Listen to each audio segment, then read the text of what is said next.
зовут Настя, и мы находимся в Уфе, где уже буквально завтра состоится встреча мужчины и машины.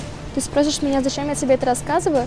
Все просто. Это одна из программ Финика, и мы приехали ее сюда освещать. Я познакомлю вас с нашим героем дня. Он поделится своими эмоциями, ощущениями. Не переключайся, это будет полезно и интересно. Здравствуйте. Добрый день. Это Андрей, герой нашего сегодняшнего дня. Мы находимся в Уфе, и сейчас он расскажет нам, как и на каких условиях он приобрел свою новоиспеченную машину. 15 июня этого года я являюсь полноправным членом компании Финика и узнал о предполагаемой акции за 35% автомобилей. И не преминул этим сразу воспользоваться, то есть ждать долго нечего, тем более машину хотелось давно, хорошую такую. Вот. То есть нашел деньги, внес и вот получаю. Знаете ли вы компанию, которая может предложить подобный продукт с такими же условиями? Я ни о чем таком даже не слышал. Впервые с таким. Да. С какими ощущениями, мыслями вы забирали свою машину? С какой целью вы ее приобрели, скажем так? Нет, ну, вообще хорошие машины — это у меня хобби в жизни. Вот. И вот Lexus у меня не было.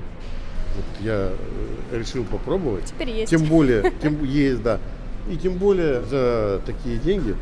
То есть 455 тысяч отдал и получил люксовый автомобиль, это же сказка. Что бы вы могли пожелать или сказать человеку, который еще не слышал о подобной программе и который хочет приобрести машину?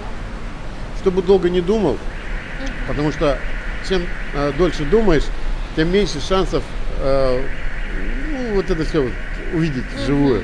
Очереди. Это свойственно нашей Здесь стране. Согласна, абсолютно согласна.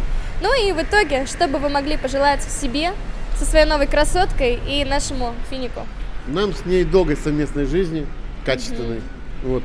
Фиником шикарного полета. Ну и скажу, что финики окрыляют.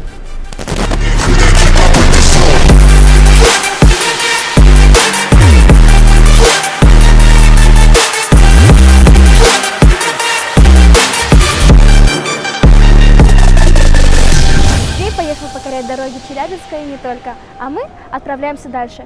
Подписывайся на наши социальные сети, чтобы всегда быть в курсе событий и не пропустить ничего интересного. С вами была Настя и ее интересные репортажи для приятных людей.